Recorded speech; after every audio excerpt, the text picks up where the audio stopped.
eux, c'était un prophète. Pour eux, Jésus, en gros, pour eux, Jésus était un homme. Et c'est ça qu'il va leur poser la question. Il va dire, mais qu'est-ce que vous entendez en fait de moi? Donc, bien sûr, les hommes vont l'apparenter, bien sûr, à un prophète, à des hommes. Ils vont comparer Jésus à un autre homme. Et là, il va poser cette question à ses disciples en disant, mais et vous, que dites-vous que je suis? Et là, contrairement aux autres, Pierre va recevoir un éclairage de Dieu. Disant, bien sûr, tu es le Christ, le Fils du Dieu vivant. Et il va insister, parlant du Dieu vivant. Parce que Dieu n'a rien à voir avec des idoles qui sont morts. Et Dieu, c'est un Dieu qui est vivant, qui agit. Lorsqu'on parle de la vie, c'est quelque chose qui a agi. Il y a de l'action. Alors, Pierre, bien sûr, va recevoir cette révélation.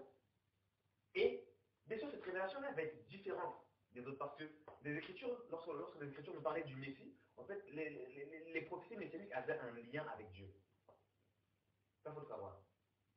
Alors, Pierre reçoit une révélation, le côté divin du Seigneur. Un truc qui ne s'arrête plus à un caractère humain, mais au côté divin. Et suite à cette révélation, bien sûr, de Dieu, donc, bien sûr, le voile va tomber, donc Christ ne sera plus ce mystère, tout ça là, et bien, le Seigneur va lui répondre une chose. À cause de la révélation qu'il a reçue, sachant qu'il a reçu cette révélation-là du Père, un Père qui est vivant. Or, le Père, Jésus va nous apprendre une chose, enfin, de l'une de ses prières, lorsque les disciples vont lui demander comment devons-nous prier, il va dire, quand vous priez, ne multipliez pas vos paroles, les paroles, tout ça, il dit, lorsque vous priez, dites, notre Père qui est dans les cieux. Donc, le Père, on nous dit que déjà, il est vivant, donc c'est la vie, il agit, et il est dans les cieux. Alors, la révélation que Pierre a reçue, elle ne vient pas des hommes, elle n'a rien à voir avec la terre, elle n'est pas terrestre, cette révélation-là. Et suite à cette révélation, bien sûr, Dieu, Jésus va lui dire, tu es béni. Donc, la vraie bénédiction, selon Dieu, c'est la révélation que tu vas recevoir, et non pas une révélation qui vient des hommes, mais qui vient du ciel.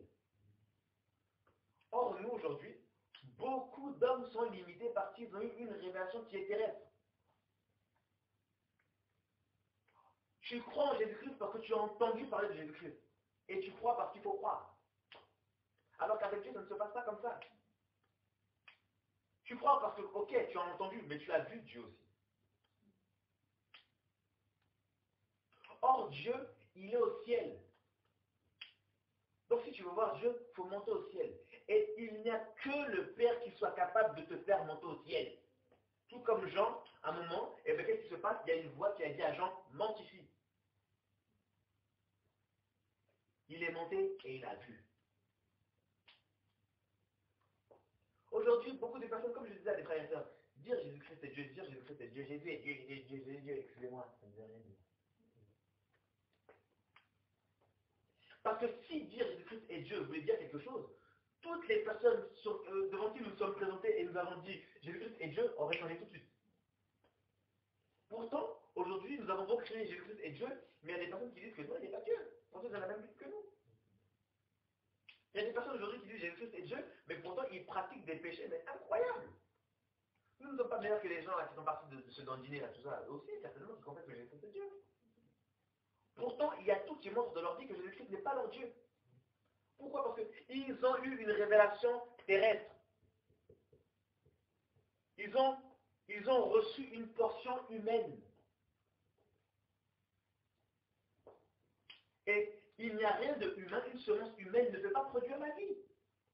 Parce que pour recevoir la vraie vie, là, eh bien, il faut être avec celui qui donne cette vie.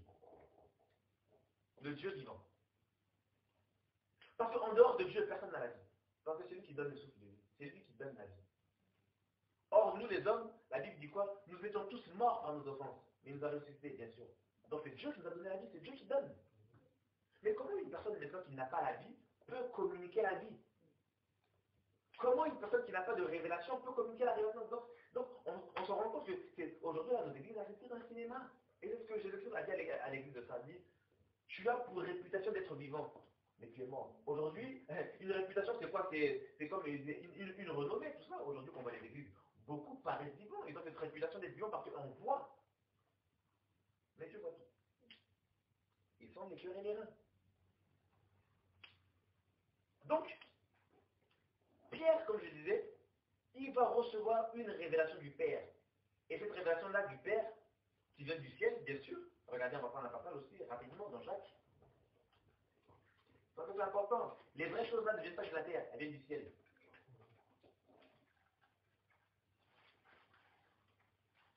Regardez, la Bible nous dit dans Jacques.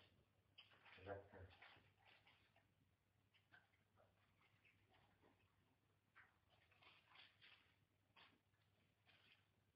1. Jacques 1, le verset 16. Voilà ce qu'on va nous dire.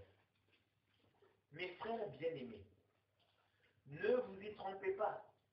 Tout ce qui est donné d'excellent et tout don parfait viennent d'en haut et descendent du Père des Lumières, en qui il n'y a ni changement, ni ombre de variation.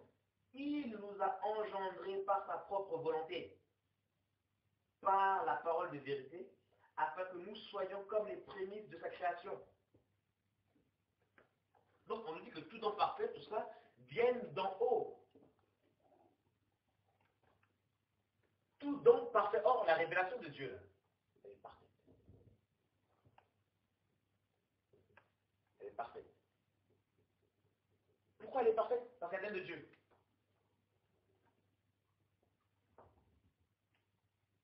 Tout ce qui vient de Dieu, c'est parfait. C'est-à-dire que quand ça te touche là, ça te transforme. Donc, si les personnes qui ne sont pas transformées, c'est qu'ils n'ont pas encore goûté à la perfection. Ils n'ont pas goûté à cette révélation de Dieu, à la révélation du Dieu vivant. Non, non. Il ne faut pas te tromper. Hein. Et il va dire, bien sûr, tu es béni, tout ça, parce que ce ne sont ni la chair ni la révélation, mais mon Père qui est dans les cieux. Et il va dire, et suite maintenant à cette révélation, donc Pierre va recevoir une bénédiction. Donc, comme on l'a dit, bénédiction.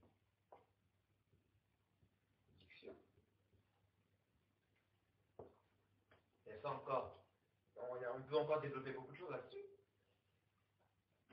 Parce que dans la bénédiction, bien sûr, on le voit par la suite, hein, il y a la domination. Ce n'est pas un hasard. Il va dire, et moi, je te dis, tu es Pierre, et que sur ce roc, je bâtirai mon église. Donc c'est Dieu qui fait son œuvre en nous. Et il va dire, les portes de l'enfer ne prévaudront point contre elle, ne prévaudront pas contre elle. En gros, c'est-à-dire que les portes de l'enfer, en gros, l'enfer, n'aura pas de pouvoir sur toi, ne dominera pas sur toi. Donc, ce qui fait la force de l'Église, hein, c'est la révélation qu'elle va recevoir de Dieu. Parce que suite à cette révélation, en fait, dans cette révélation, il y a quoi? Eh bien, il y a le pouvoir de Dieu. Ce pouvoir qui va te faire, qui va te donner cette force pour t'opposer à toutes les puissances de la mort. Parce que, qu'est-ce qui va se passer?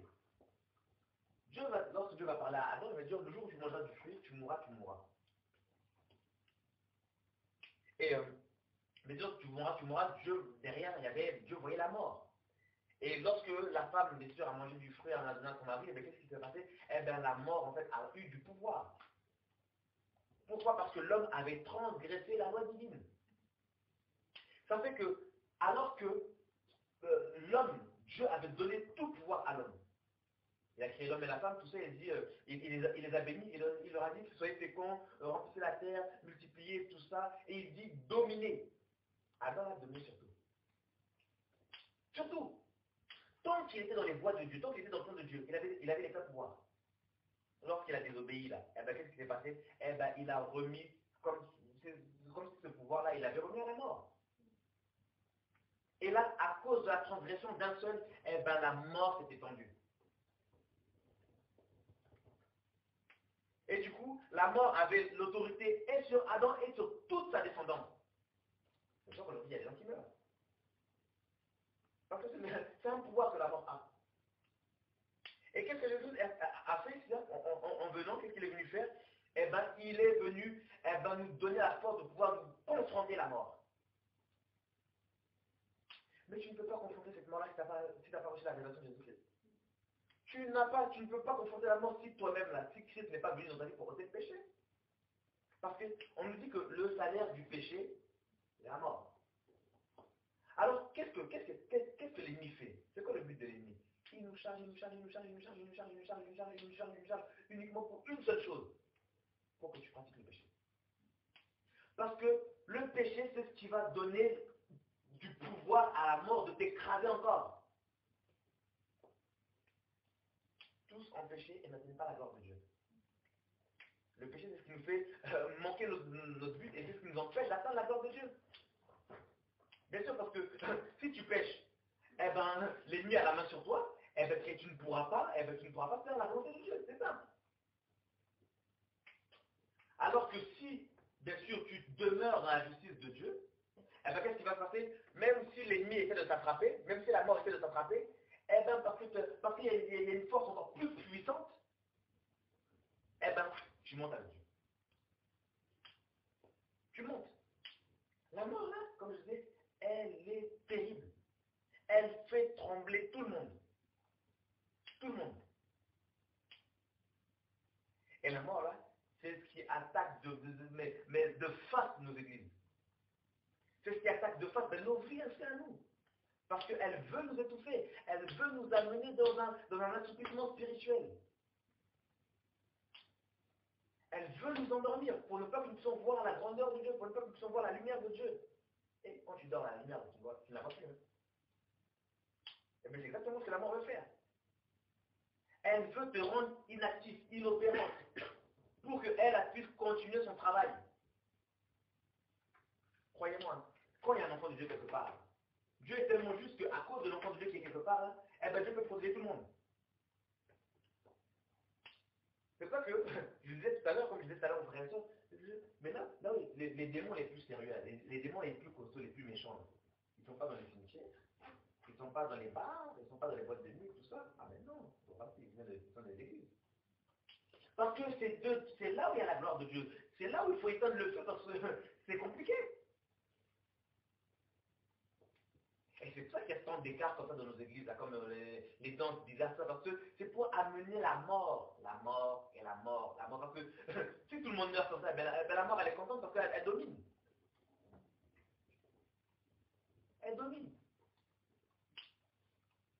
Parce que c'est comme un besoin. Les démons, là, c'est comme des besoins qu'ils ont là, de manifester leur œuvre, là, tout ça.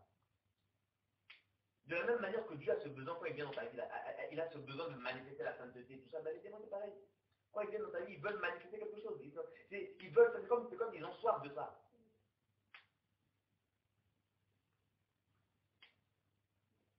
Et la mort, comment la mort procède aussi? Elle vient amener des semblants de révélation.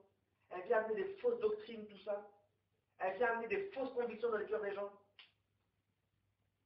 Elle vient communiquer des pensées aux gens. Les gens n'ont pas les pensées renouvelées et ils pensent que ça vient de Dieu et ils travaillent comme le rap, entre nous, le rap chrétien. Il y a quoi de ça dans le rap chrétien? Les jeunes, dans la vidéo, on commence en train de se dandiner. Certainement, peut-être, ils doivent croire qu'ils sont sincères. Ils disent, oh, on se divertit en Jésus-Christ. Peut-être qu'ils sont sérieux dans leur délire. S'ils savaient que c'était vraiment possédé. La mort. Et c'est pour ça que, comme je disais, et comme je dis toujours, il faut que nous puissions aspirer à une révélation de Jésus-Christ. La vraie. Pas seulement parce que le frère tel nous a prêché ça, parce que non, parce que j'ai entendu parler de Jésus, non, c'est bien parce que tu as toi-même vu Jésus-Christ.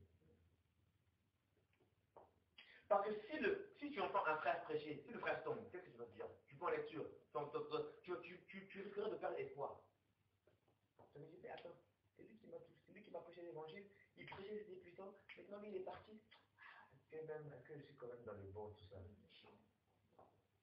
Ne vous trompez pas, on est humain. Alors que si tu as entendu et que tu as vu toi-même Jésus-Christ, s'il y a eu une rencontre avec Jésus, tu pourrais dire, ah ben là tu vas parler, tu seras fatigué. Jésus a les pleins pouvoirs d'eau. La mort, là, elle n'est rien devant Jésus-Christ. La Bible dit qu'il est descendu d'un région intérieure, elle a libéré les captifs. Et dans le livre d'Apocalypse, Jésus-Christ va se présenter à Jean comme celui qui tient les clés de l'amour et de l'ordre.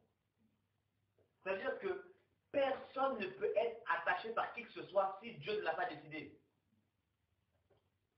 C'est pour ça que Jésus-Christ dit, celui qui abandonne tout et qui me suit, Il vivra même s'il meurt. Parce que le règne de la mort, là, c'est terrible. Vous savez qu'à l'époque de Jésus-Christ, là, avant même qu'il se manifeste, tout ça, même ceux qui craignaient Dieu étaient enfermés par la mort. On nous parle du sang d'Abraham, mais le sang d'Abraham, c'est un enfer, hein, quand même. Donc c'était la mort quand même qui régnait. Quand les Christ apparu, là, c'était un autre délire. Il est descendu dans les régions inférieures avec force. Il a pris les clés de la mort, de moi, avec force. Il a pris les clés du royaume comme ça, la domination. Il a dit, hein, ça c'est à moi. Et aujourd'hui, la grâce qu'il nous fait, c'est quoi? C'est que c'est même clés du royaume, il va le dire à Pierre, il dit, et je te donnerai les clés du royaume. Les clés du royaume. Ce que tu liras sur la terre sera lié dans les cieux, ce que tu délieras sur la terre, tout ça, etc., etc. Les clés du royaume. Ça fait qu'aujourd'hui, là, le pouvoir de la vie, hein, est entre mes mains. Dans Jean 1, on va dire qu'au commencement était la parole était tournée vers Dieu, et Dieu était la parole, tout ça. On va dire qu'en elle était la vie était la lumière des hommes. Non, on va dire que dans cette parole était la vie, et la vie était la lumière des hommes. Jésus-Christ va dire, je suis la lumière du monde. Donc, en tant que lumière du monde, il est celui qui donne la vie. C'est ça, non? Maintenant, si Jésus dit que toi aussi tu es la lumière du monde, ça veut dire quoi? Ça veut dire que toi aussi tu es la terre. C'est pour ça que moi je dis une chose, je ne sais pas d'orgueil, je dis Seigneur, je ne peux pas arriver quelque part sans que tu ne bénisses ton peuple. Parce que partout où tu es passé, Seigneur, tu as fait du bien aux hommes. Lisez l'évangile. Partout où Jésus allait, il faisait du bien aux hommes. Il ne passait pas sans faire du bien à quelqu'un. Jésus. Moi j'ai dit au Seigneur, j'ai pas envie d'ouvrir ma bouche, ça ne sert à rien. Seigneur, tu nous as appelés à être des sources de bénédiction, Seigneur. Tu nous as appelés à te révéler, parce que la révélation que tu reçois de Jésus-Christ, c'est pour que toi aussi tu puisses aller le révéler, mais avec puissance, non pas que dans des discours.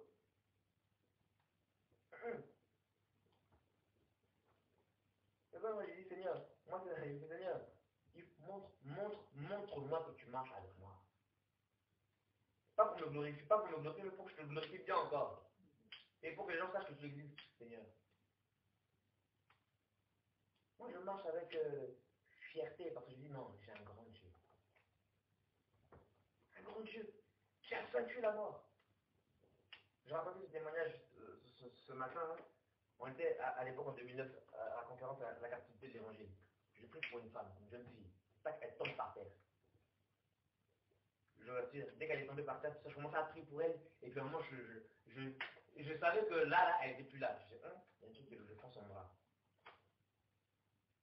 Je dis, Seigneur, c'est où? Elle est morte, c'était quoi? Elle était morte. Il dit, Jésus, là, elle est morte. Je regarde par la fenêtre là-bas, je dis, Seigneur, il y a ton serviteur là-bas qui prêche. Si les pompiers viennent ici, on va dire, oui, il a mangé quelqu'un. Oui, il y a un sacrifice. Je regarde, je tourne ma tête à côté, je vois, il y a un pasteur. Et oui, la personne m'a dit, prie. J'ai dit, hé, Seigneur, c'est toi ici, là. Moi, j'ai vu ça à la télé, j'ai entendu, mais vrai, là, c'est non, Seigneur. Hein. Et là, il dit, prie. Il dit, bon, Seigneur, sur ta parole, on va prier. Hein. En plus, il m'a dit, prie. J'ai commencé à prier, au nom de Jésus-Christ. J'ai dit, au nom de Jésus, je crois que ça commence à bouger. J'ai dit, au nom de Jésus. Déjà. Elle était, vous voulez dire qu'elle était sortie de l'eau, ouais, du fin fond là-bas. J'ai dit, et ça, quand je suis sorti de cette salle, hein, je suis sorti dans le bon, c'est pas un petit mot encore pour J'avais une telle assurance. Je me suis dit quoi? Non, il est le Dieu qui ressuscite les morts.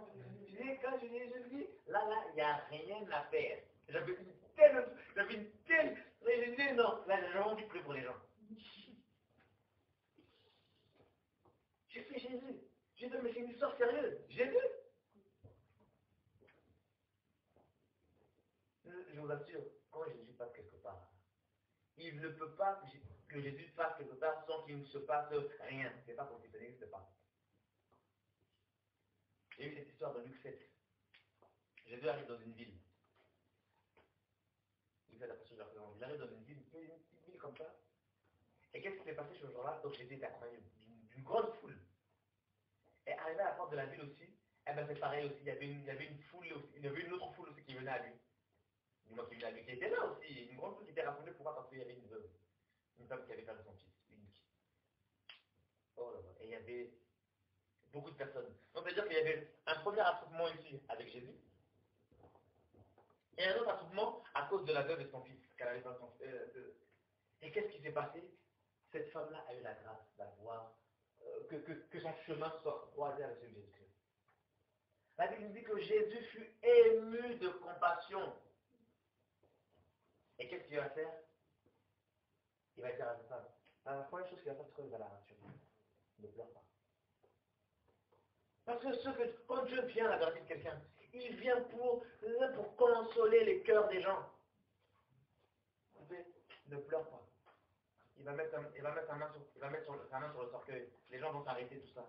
Il va dire aux morts, tout ça, assis-toi. Réveille, lève-toi, tout ça.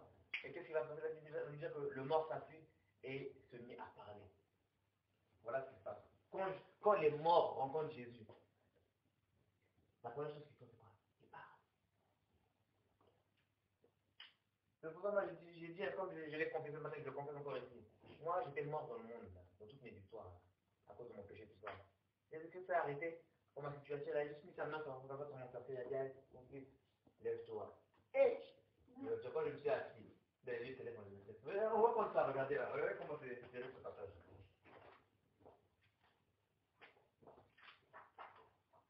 Regardez, dans Luc 7.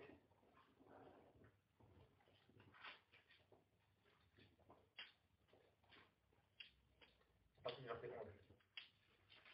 Ah, la parole. C'est beau la parole. Regarde, le jour suivant, Jésus alla dans une ville appelée Naïm. Et plusieurs de ses disciples et une grande foule allaient avec lui. Donc, il y avait un cortège avec Jésus. Le cortège de la ville. Et comme il approchait de la porte de la ville, tout ça, voici on portait en terre un mort, fils unique de sa mère, qui était veuve. Et il y avait avec elle un grand nombre de gens de la ville. Deuxième cortège. Donc ça c'est cortège de la mort. Le Seigneur, l'ayant vu, fut ému de compassion pour elle. Et il lui dit, ne pleure pas. Il s'approcha et toucha le cercueil. Et ceux qui le portaient s'arrêtèrent. Vous savez, ce qui est beau, c'est quand Jésus commence à mettre la main sur quelque chose là. Même si on se portait là comme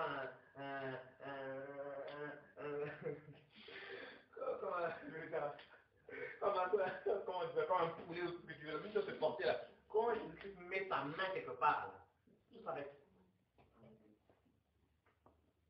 Il est le maître du temps, le maître des temps et des circonstances.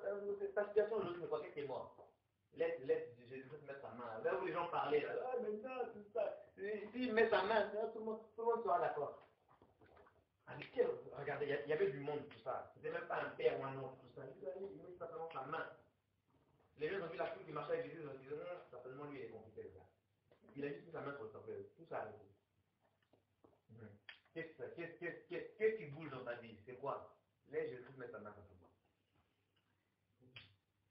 Et il dit au jeune homme, je te dis, il a parlé directement au jeune homme, lève-toi. On dit, et le mort s'assit et se mit à parler. Qu'est-ce que je veux dire par là? Qu'est-ce que ça veut dire ça?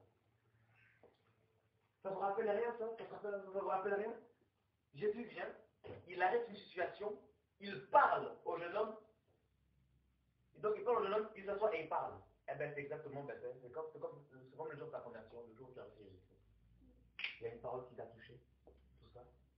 Tout s'est arrêté, c'est comme ce jour-là certainement que tu étais confronté à beaucoup de choses. Et puis tac, le temps était comme arrêté, Jésus a parlé directement. Et puis qu'est-ce qui s'est passé? Eh bien, automatiquement tu as accepté cette parole et il s'est passé quoi? Et ce qu'on appelle la conversion, tu t'es assis. Et le Seigneur t'a fait asseoir dans les yeux. Et tout de suite après, eh ben, dans cette foulée, il y a eu comme un amour qui t'a saisi et puis assis dans les yeux, tu t'es mis à parler toi-même. C'est pour ça que moi je dis, en tout cas, parce que j'ai rencontré la vie. Je vais parler encore. Gratuitement. Et qu'est-ce qui s'est passé? Alors qu'ils étaient tous, alors qu'ils étaient en deuil, il y avait un côté qui était en deuil et un autre côté qui était plein d'assurance, plein de vie, parce qu'il marchait avec le maître. Eh bien, qu'est-ce qui s'est passé? Tout le monde après s'est mis à glorifier Dieu. Tout le monde, tous. Parce qu'il était beaucoup, hein. Il y avait deux foules. Hein. Deux groupes. Donc, verset 16, ils furent tous, on a dit bien,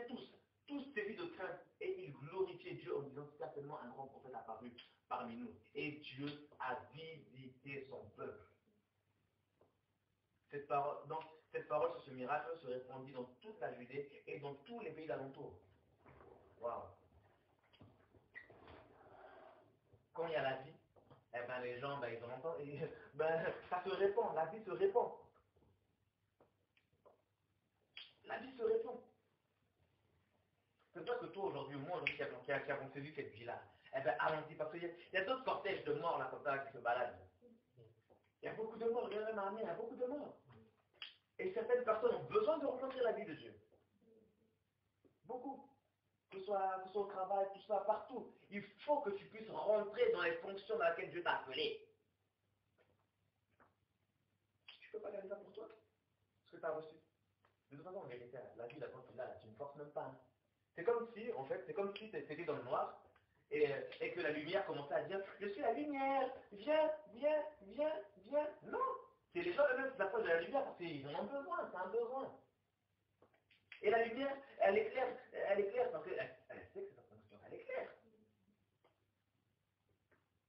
Moi, je sais que le Seigneur m'a établi comme une lumière. Je sais que Dieu me demande. Parce que j'ai reçu la vie de Dieu. Et je démontre aussi, parce qu'il faut démontrer que cette vie-là, tu l'as reçue. Donc, on s'oppose à la mort. Et puis, on démontre aussi par les œuvres de la vie que Jésus-Christ est Seigneur.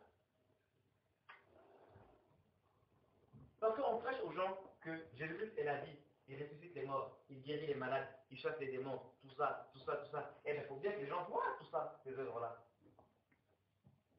Et les personnes, des fois, je leur demande, mais vous êtes convertis là. Le dernier démon, le dernier démon que tu as chassé là, ça remonte à quand? Moi, le dernier. Le premier. La guérison, à date de quand là, ta première guérison à date de quand? Je ne sais pas pourquoi on appelle les miracles. Mais, non, ce sont des choses qui doivent nous accompagner. Oh.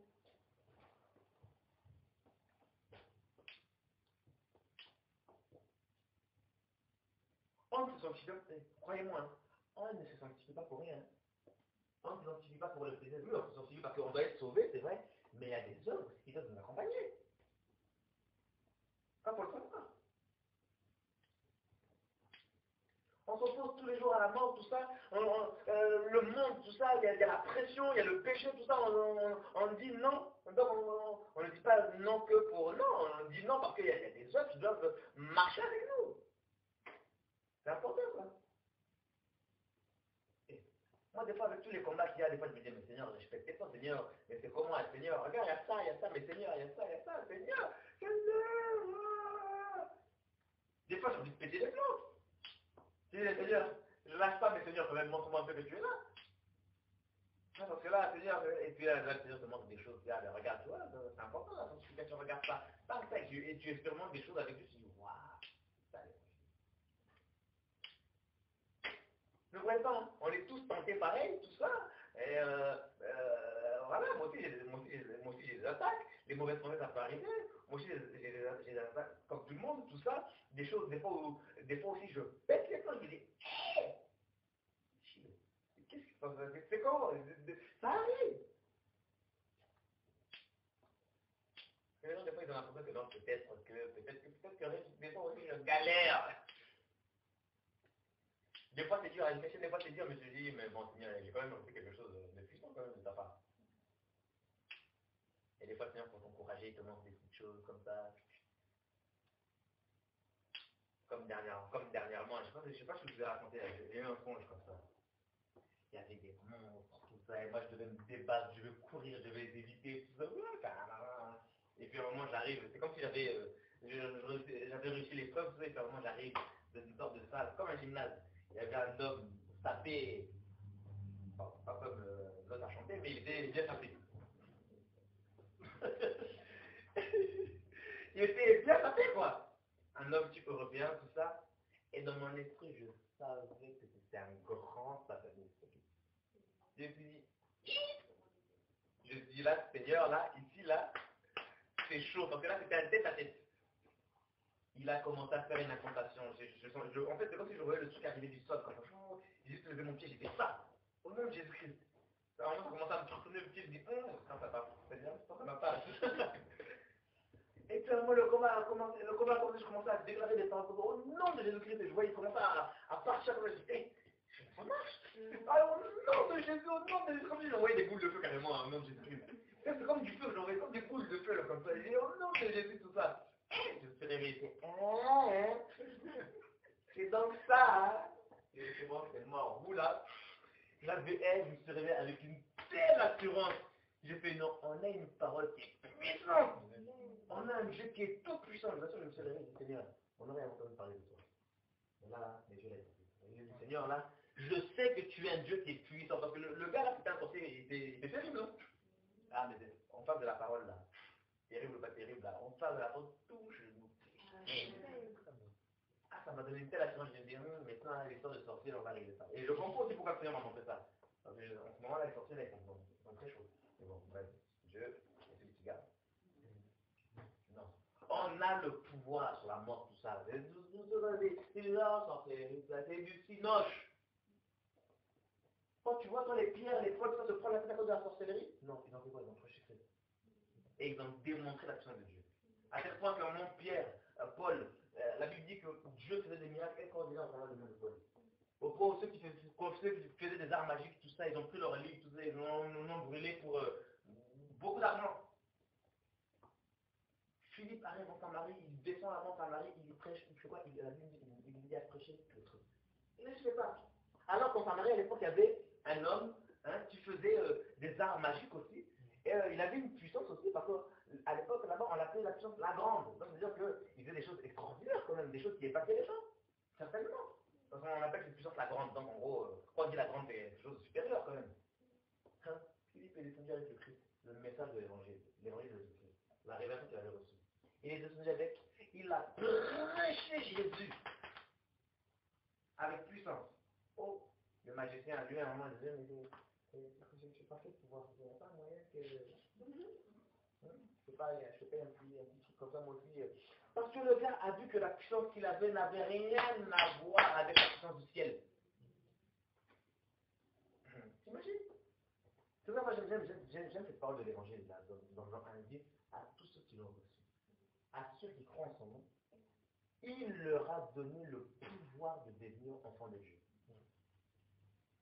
Vous voyez, ces personnes-là sont nés de Dieu. C'est par un pouvoir que tu deviens enfant de Dieu. Ça fait que plus que c'est par un pouvoir que tu deviens enfant de Dieu, de ce pouvoir encore là, tu dois marcher avec ce pouvoir pour demeurer enfant de Dieu. Parce qu'on a ce qu'on appelle l'apostasie. Tu deviens enfant de Dieu aujourd'hui, mais demain tu peux devenir enfant du diable. Donc si c'est par un pouvoir que tu deviens enfant de Dieu, tu dois forcément demeurer avec ce pouvoir pour rester enfant de Dieu. Ça faut le savoir. Donc ça veut dire que tu marches continuellement avec un pouvoir. Parce que tous les jours la mort veut te saisir, tous les jours la mort veut t'attraper. Et veut te faire décharge de ta position. C'est chaud, hein? Donc aujourd'hui, il faut que tu comprennes une chose. Le même pouvoir qui a fait besoin d'enfant de Dieu, c'est le même pouvoir avec lequel tu marches et que tu marcheras encore pour faire la volonté de Dieu. Parce que c'est avec un pouvoir qu'on fait la volonté de Dieu. Avec une puissance. Et la puissance, c'est Dieu qui donne. Et tu le reçois comment ce pouvoir-là? C'est ça, là. C'est ce que Pierre a reçu. Et c'est ce qui a fait que Pierre est tenu jusqu'au bout. Regardez Pierre dans 1 Pierre, dans 1 Pierre, comment il parle des souffrances, tout ça, des épreuves. Malgré les épreuves, tout ça, il n'a pas lâché. Parce qu'il avait reçu une révélation. Il avait reçu quelque chose de puissant. Maintenant, dis-moi. Vous pensez que Dieu a fait du favoritisme? Moi, non. Pierre, c'est pour moi. Bon, toi, c'est pour moi, mais moins que... Non, Dieu nous voit tous pareils. Hein. Il y a des choses, ceux qui diffèrent, c'est quoi, c'est l'autorité. Mais nous sommes tous pareils aux de Dieu. Dieu nous aime tous. Donc le pouvoir là, il est pour tous. Le pouvoir là, c'est un pouvoir pour tous. Pour qu'on puisse manifester Dieu, son royaume. Et moi là, c'est avec cette assurance que je marche. Je sais que j'ai besoin de pouvoir. Un pouvoir qui vient du ciel, un pouvoir qui vient de Dieu. Qui n'a rien à voir avec les magies, tout ça. Parce que si les magiciens peuvent faire des choses extraordinaires, ça complètement autonomie avec Dieu. avec, comme je le disais, le Dieu vivant, le Dieu vivant. Parce que c'est eux là, avec des idoles, ils arrivent à faire des attaques là-bas, oh non, oh il est tombé malade, tout ça, et toi, si eux avec les idoles muettes, mortes, ils arrivent à faire ça, toi alors avec le Dieu vivant là, c'est comment? Ah non, arrête tomber malade, oh, elle s'est fait attaquer, tout ça. Ah non, on l'a envoûté, oh. C'est comme quand on entend des trucs comme ça, je dis envoûté, il faut me ramener ça ici. Ramène-moi ça ici. Donc si avec la mort, si la mort arrive à atteindre les gens, hein, alors que on sait que c'est bidon, alors combien plus forte raison la vie? Franchement, entre nous. Quoi? La mort serait-elle plus forte que la vie? En Dieu, jamais. Parce que si la mort était plus forte que la vie, Dieu n'existerait pas. Si la mort était plus forte que la vie, là, Dieu serait emprisonné. Jésus serait emprisonné. Si la mort était plus forte que la vie, là, Jésus-Christ ne serait jamais ressuscité. Faut laisser l'histoire. Non mais franchement, entre nous, attendez que je fasse un peu là. Si la mort était plus forte que la vie, Jésus ne serait jamais ressuscité. Alors qu'est-ce que Dieu a fait? Il est venu comme un homme pour nous montrer que regardez comment la mort ne peut pas. Regardez quand je suis dans une affaire là, comment la mort ne peut pas arrêter. Alors, c'est pour ça que Paul, à un moment, avec plein d'assurance, regardez ces paroles de Paul là, dans 1 Corinthiens 15.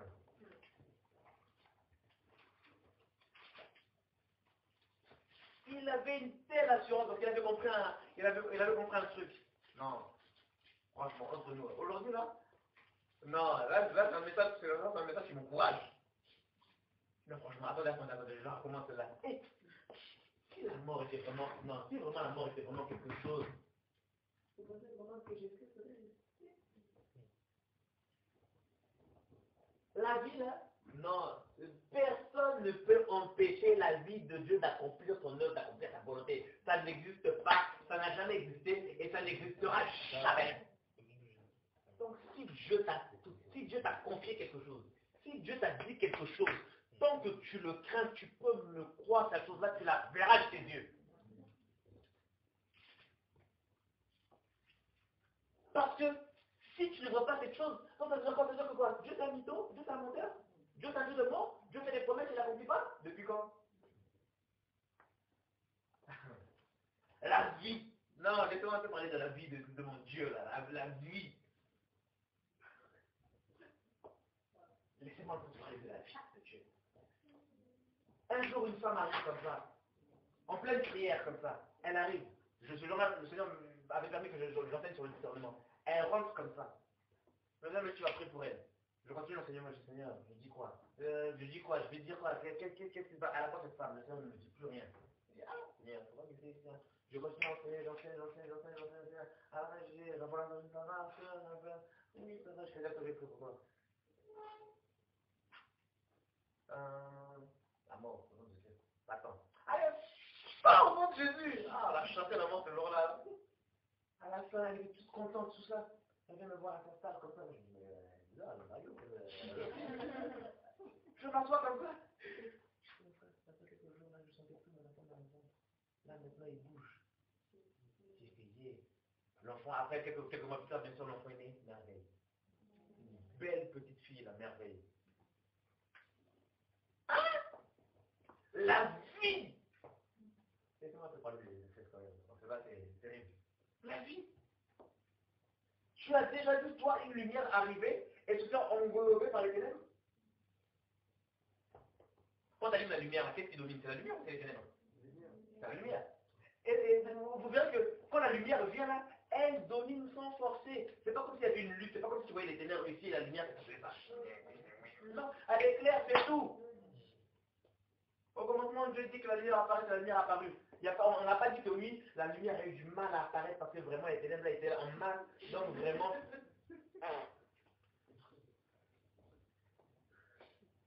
Ah non, mais la lumière, elle est venue, mais il n'y a pas de mais. Quand on dit que Dieu a dit que la lumière apparaît, elle a apparu. C'est tout. Et dans la lumière, maintenant, on a dit qu'il y a la vie. Donc quoi?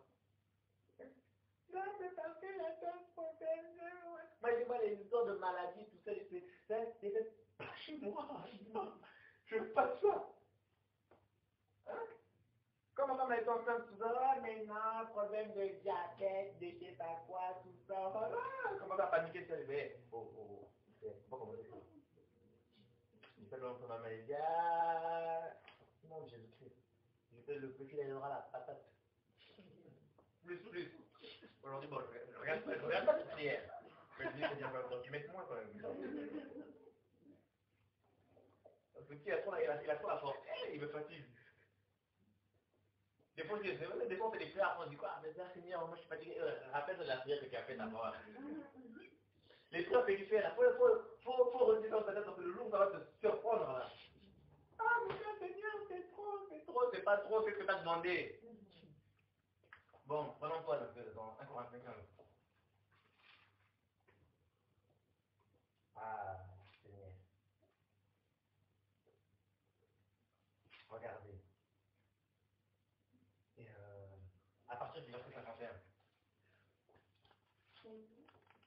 51, il dit, voici je vous dis un mystère. Nous ne dormirons pas tous, mais nous serons tous changés. En un instant, en un clin d'œil à la dernière trompette. Car la trompette sonnera et les morts resteront incorruptibles. Et les morts resteront incorruptibles. Et nous serons changés. Car il faut que le corruptible revête l'incorruptibilité et que le mortel revête l'immortalité. Lorsque ce corps corruptible aura revêtu l'incorruptibilité, et ce qui est mortel,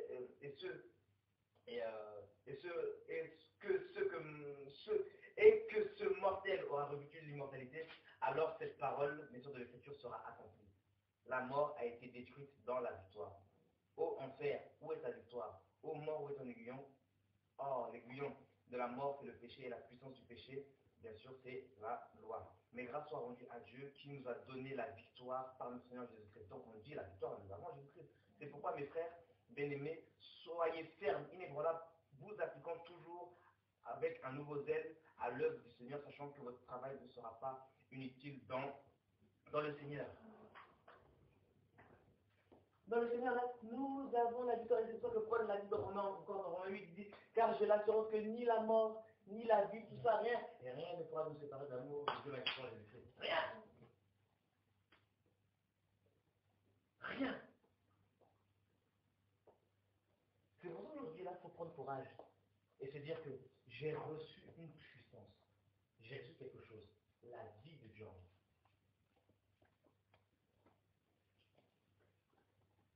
La semaine dernière, alors, il y a 2 semaines, je crois que c'est la semaine dernière, j'ai eu le mariage de ma grande sœur, j'étais très fatigué. Je suis rentré à 6h du matin, à 9h30, il fallait que je ressorte de la maison pour aller gérer un cas dans une église à Poitiers, parce que le péché là-bas avait tombé.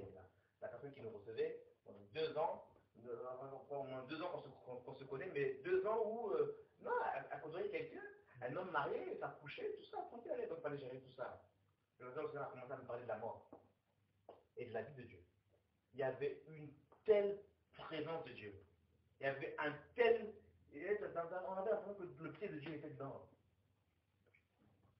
J'ai dit, Seigneur. J'ai dit, mais c'est sérieux? J'ai dit, mais Seigneur, mais se comprend quand tu as reçu la vie.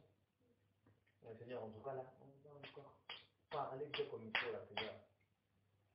Et plus encore, la Seigneur m'a dit que de plus en plus de miracles vont nous accompagner. De plus en plus de miracles. C'est bien, Seigneur, en tout cas, là, c'est parfait.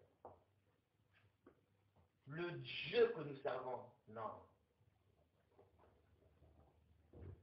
Parce qu'il faut bien que les gens sachent, il faut bien que les gens réalisent que Dieu existe, il faut bien que les gens sachent que les hommes de Dieu et les femmes de Dieu existent encore. Les vrais, les hommes et les femmes qui sont intègres, tout ça, qui ont reçu la vie de Dieu, ça existe encore. Regardez aujourd'hui comment le nom de Christ est blasphémé à cause de ceux qui font n'importe quoi. Alors que nous avons reçu la clé du royaume. Où sont ces hommes de Dieu qui peuvent aller dans les églises aujourd'hui et dire aujourd'hui là, vous ne voulez pas craindre Dieu, tout ça, aujourd'hui, je ferme votre local, je pars comme ça. Je ferme votre local. Où sont les hommes de Dieu qui peuvent aller et déclarer des paroles avec l'autorité du Seigneur? Où sont-ils? Et moi je dis, en tout cas, les fausses églises, on va les voir, on va commencer à les proclamer le jugement. Si vous ne voulez pas qu'on remonte, on ferme vos locaux au nom de Jésus. Donc c'est fini, il y a trop de trucs. ça, les gens se rendent qu'effectivement, nous avons la vie entre nos mains.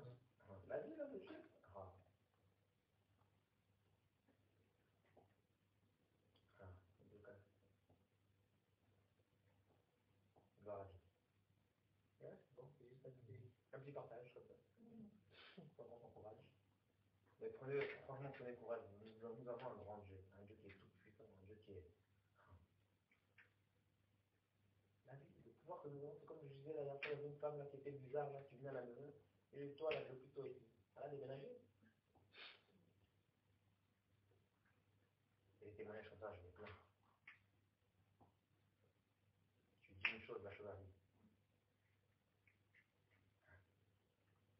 C'est pour ça qu'une fois, je me souviens, une fois que un matin, il me dit, ta bouche là, il faut bénir les gens avec. C'est bien, c'est moi j'ai compris. Une femme devient le jour comme ça, prophétise ça. Attention à ce que tu dis. Bénis. Ne maudis pas, bénis. Viens. Seigneur, ça va monter. Parce que,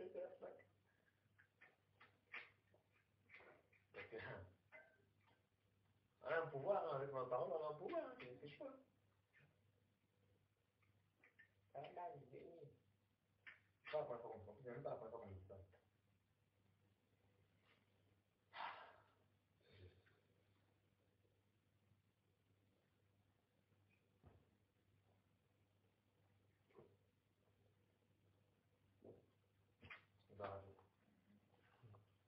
Nous avons la vie, nous avons la victoire en Jésus-Christ.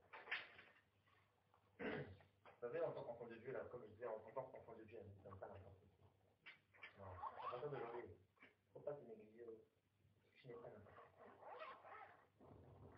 Tu n'es pas n'importe quoi. Moi, je sais tellement que je ne suis pas n'importe quoi. Moi, même dans ma famille, de toute façon, on se connaît. Et physiquement et spirituellement, il y a des choses dans ma famille, quand je les apprends, je dis, pas chez moi, il n'y a pas d'histoire comme ça. Quand il y a des histoires de sorcellerie, je dis pas que moi. Mais quand j'entends une histoire de sorcellerie, je dis pas que mon affaire personnelle. Je vais régler ça de moi-même. Je vais à la chambre. Merci, j'ai comme ça, t'as fait l'exercice un peu les contextes. Voilà, tu commences à bombarder, à déclarer des paroles qui fusent comme des fusées là-bas. Pam, pam, pam, pam. Non, le temps que j'ai fait il n'y a pas 30 ans. Là, encore plus déterminé pour Jésus-Christ. Non, on a reçu des choses de Dieu à des trésors. Ça vient du ciel. Et tout ce qui vient du ciel là, c'est puissant. Hein. C'est pas des trucs qu'un président, tout ça nous a donné. Si les hommes ont ce pouvoir de donner de la valeur à des choses, pour qu'on puisse faire des choses, vous voyez, des fois avec de l'argent, c'est les hommes pour donner de la valeur, tout ça. Des fois on a des invitations pour rentrer dans certains endroits, ce sont les hommes qui ont fait ça. Mais si les hommes font pas des trucs comme ça, alors avec Dieu, ça se passe comment? Quand Dieu te mandate, quand Dieu met le tampon sur ta vie comme ça, il dit allez c'est bon, tu peux aller là-bas, tu peux faire ci, tu peux faire ça, tu peux faire ci, c'est comment? Et c'est pas enregistré ce que je dis, c'est bon?